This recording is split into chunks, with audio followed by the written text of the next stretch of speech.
So, magandang tanghali po sa inyo mga kaibigan. So, nandito naman po ako ngayon sa aking bagong YouTube channel.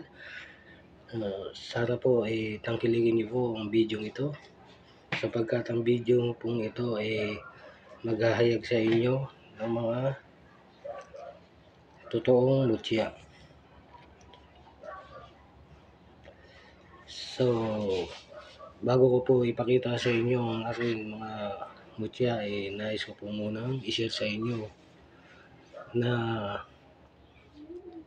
paano ba natin malalaman na kung tayo ba ay may kakayanan at may mga enerhiya sa ating mga kamay.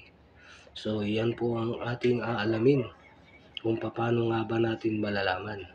So, panoorin nyo po itong video na to at huwag nyo pong i-skip.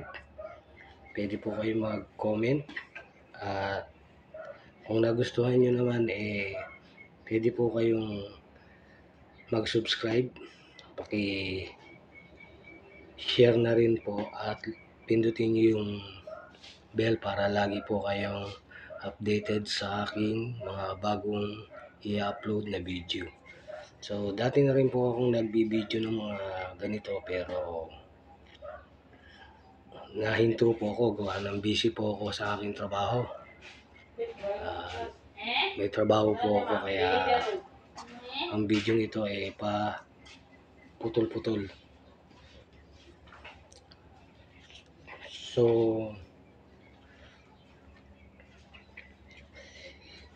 ipapakita ko po sa inyo yung aking mga mutya. So, yung kwintas ko, ito po yung kwintas ko, dalawa. So, ito po yung buto na naging bato. Ayan po. So, napakaganda niya. Hindi ko lang alam kung anong klaseng buto to Pero alam ko, meron kayo napapansin ng mga ganitong buto. Ayan. Meron kayong nakikitang ganito na buto sa isang bunga. Pero pagkalam ko yung bunga nito malaki. Malaki kasing puno yung ano nito. Hindi ko lang alam kung anong klaseng bunga yon. Pero buto yan na naging bato. Ayan po. Ayan. So, naging bato siya. At ito po yung mutya ng lupa. Ayan. So, napakaganda niya. Siguro gaganda itong mutya na to pag kayo'y nasa lupa. Ayan. So, hindi rin natin alam kung gagana ba. So, lupa po yan. Ayan. Tingnan nyo. Na naging bato. Ayan. Pukpukin po natin. So, bato na siya.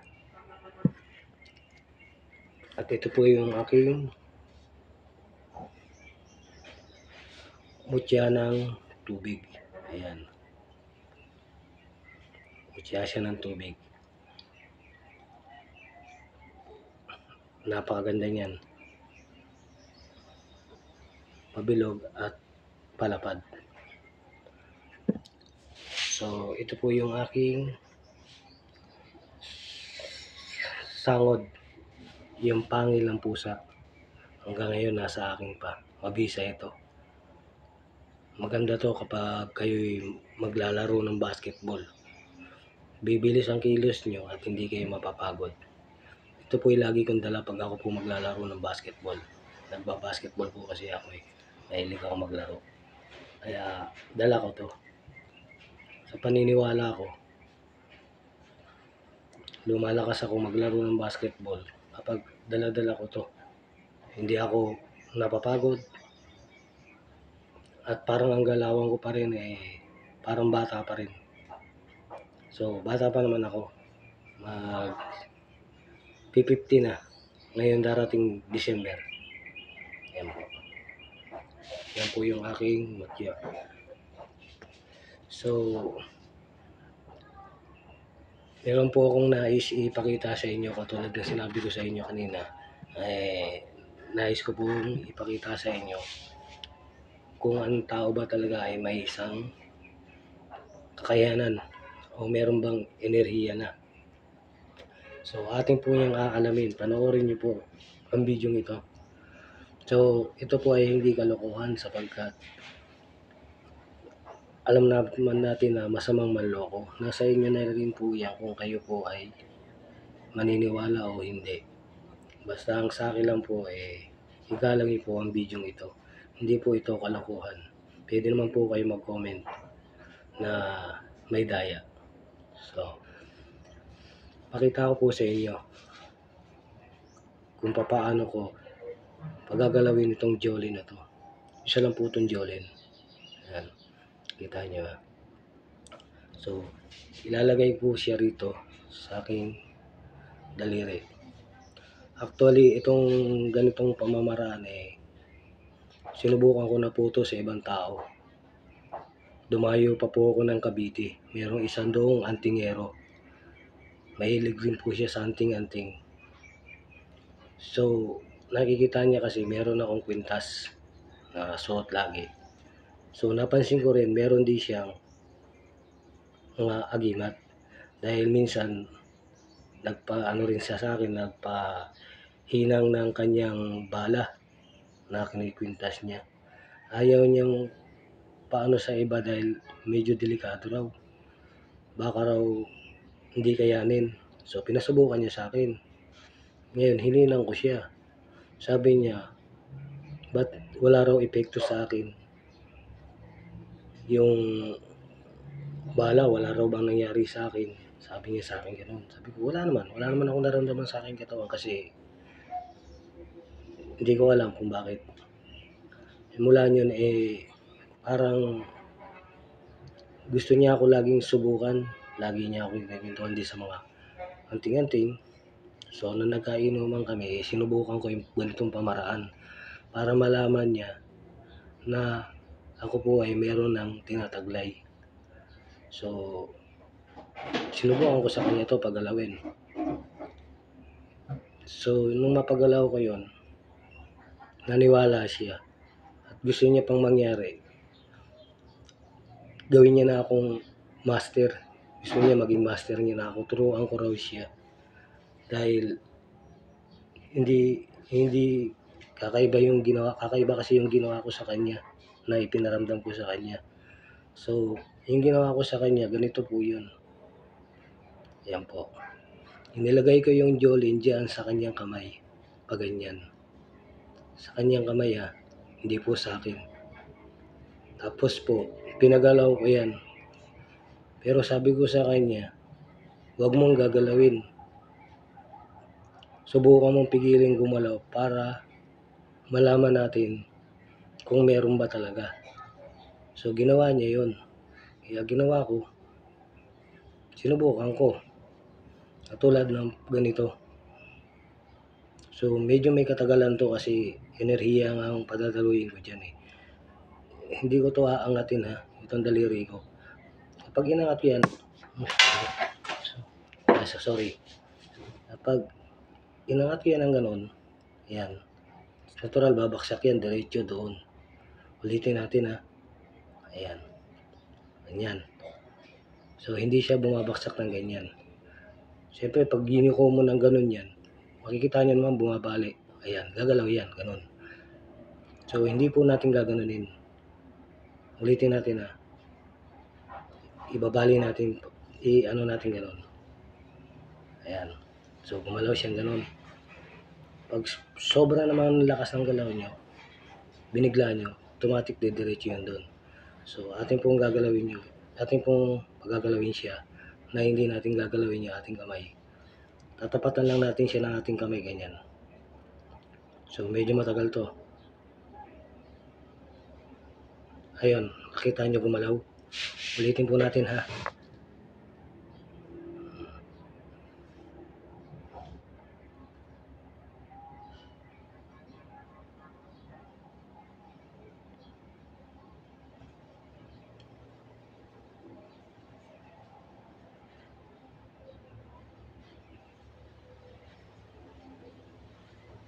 Ayan, nakita nyo gumalaw yung Jolin.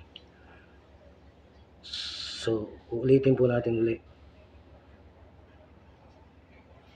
Ayan po.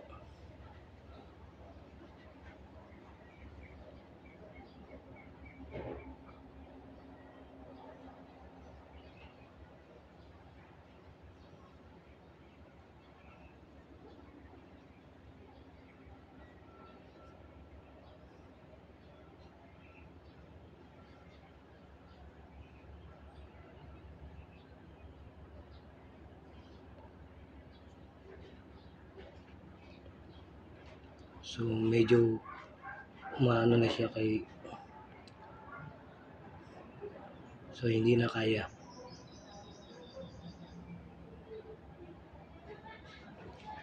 So konting concentrate pa.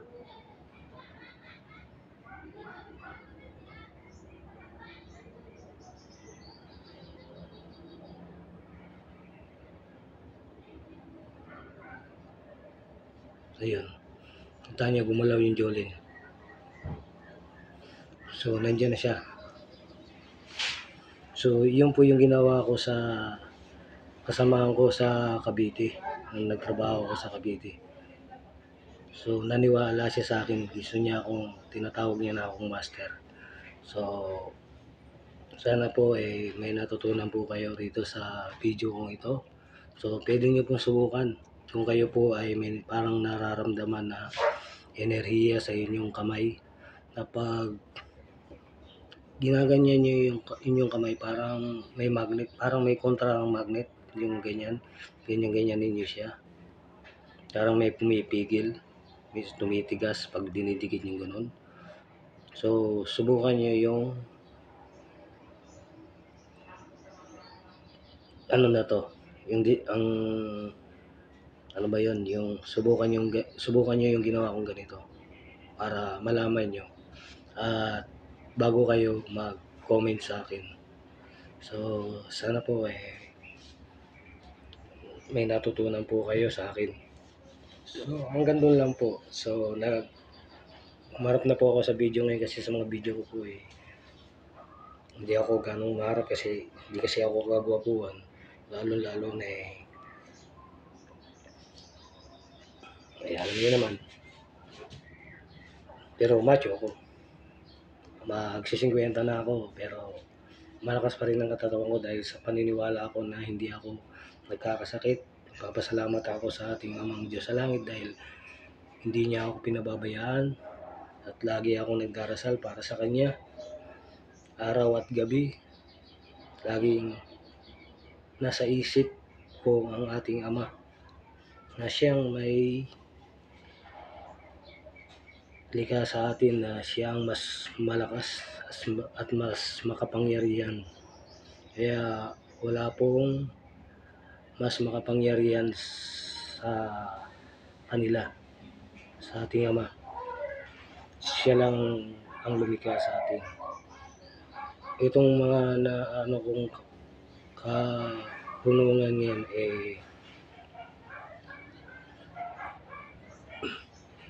sa pag-aaral ko po ito.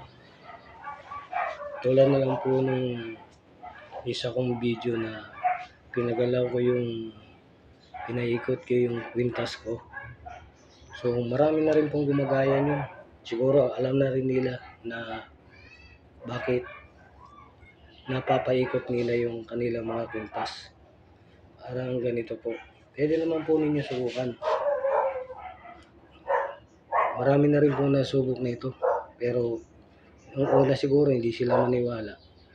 Pero marami na rin ako napanood sa video na ginagawa na rin nila to. Yung pagpapagalaw ng kwintas, yung uutusan tulad nito. Tatapatan mo ng kamay, tapos uutusan mo ngayon siya ng gumalaw. Unang galaw na iutos natin gumalaw ka ng diretso. Ayan po. Padiretso po. Ayan. So gumagalaw siya ng diretso. Pero hindi ko po gagalawin yung kamay ko, ha. So gumagalaw po siya sa base ng aking iuutos. So ayan po. Galing po siya sa paggalaw ng diretso. Ayan. Lakasan mo. So ayan, umiikot po siya. Gumagalaw po siya ng diretso. So dahil sa gumagalaw siya sa diretso, paikutin naman po natin siya. Umikot ka pa kanan. Ayan. So galing yun sa galaw ng diretso, umikot siya ng pakanan. So isa rin po yan sa kakayanan. So itinutukod ko yung kamay ko. Sige, ikot. Umihinto siya pag hindi ko sinasabi. Sige, ikot. Ikot kanan. Sige, lakasan mo. Ayan. Umikot siya sa kanan. Sige, ikot kanan. So hinto. So huminto siya. So, galaw pa tagilid. Ayan. Gumalaw siya sa tagilid. Ayan. Lakasan mo. Ayan. Magalaw siya ng patagilid, no? Mahina lang. Sige, galaw. Ikot kaliwa. So, ikot siya sa kaliwa. Ikot, kaliwa. So, sa kaliwa na siya umikot. Ayan. Lakasan mo, ikot, kaliwa. So, yan yun. Sige, ikot, kaliwa. So, yan. Kita nyo naman mga kaibigan. Umikot siya ng kaliwa. Hinto. Huminto rin siya. So, yung hinto niya, talagang hinto. Hindi pa po yung gaganon-ganon. So, hinto siya. Mahirap naman po yung gagalaw siya tapos pipigilan nyo ng yung kamay. Hindi hinto yun. Kasi pag gumagalaw yun, mahirap pigilan. So, marami na rin pong gumagawa nito. Sa mga video, nagpapakita ng paggalaw. So, natuto na sila sa una kong vlog na ginawa kong ganito, pero marami lang comment na nag-comment doon na hindi naniniwala. So, hinayaan ko na lang sila. Pero yung mga gumagawa nito ngayon, siguro alam na nila na kung bakit nga gumagalaw. Pwede nyo rin subukan kung kayo po ay nagtatangan ng mga kwintas na alam nyo may pambihira. Subukan nyo kahit anong kwintas. Gagalaw at gagalaw yan. Basta hawak nyo lang. Kasi kayo po ang may hawak niyan eh. Sa inyo po yung kwintas na yan. Kaya kayo lang po ang nakakaalam kung ito ba ay gagana. So, ganun po yun. Pag sarili mong gamit, doon lang yung gagana. Pero kung isasabit mo siya sa mga pako-pako, tapos pagagalawin mo, baka masira lang ulo mo. Mapatiran ka lang ng ugat sa utak ba? Hindi yung gagana. Kasi yung pinaglagyan mo, wala namang buhay yun eh. Gagana lang to sa may buhay. Siyempre, pag gumagana to sa may buhay, ibig sabihin, buhay rin siya. Ganun yun. No? Meron ba namang anting-anting na gumagamit ay walang buhay? Wala. Ang gumagamit ng anting-anting, yung may buhay. Para yung anting-anting nila magkabuhay. So, dun yung gagana. No? Yung iba nagtitesting sa tinitestingan nila yung agimat nila, inilalagay nila ron sa mga kung saan tapos susubukan. So, hindi natin alam kung gagana ba yun. Dinadasalan nila, orasyonan. Subukan nila kung may bisa, kung tatablan ba o hindi. Paano hindi tatablan yan? Nilagyan, wala namang buhay yun. Hindi naman nakakonect sa inyo yun. Kung kasi yung kwintas, lagi nyo suot, lagi nyo dala-dala, nangangahulugan na yung kwintas mo tsaka ikaw ay isa na.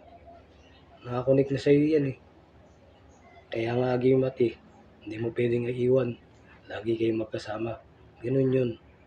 So, sana po may natutunan kayo sa akin. At sana po pagpalain rin po kayo ng ating Ama na siya may likha sa atin. So, maraming salamat po. Sana po tangkilikin nyo itong video na ito. Sa susunod na video ko sana po panoorin nyo. Maraming salamat sa inyo. So hanggang dito na lang.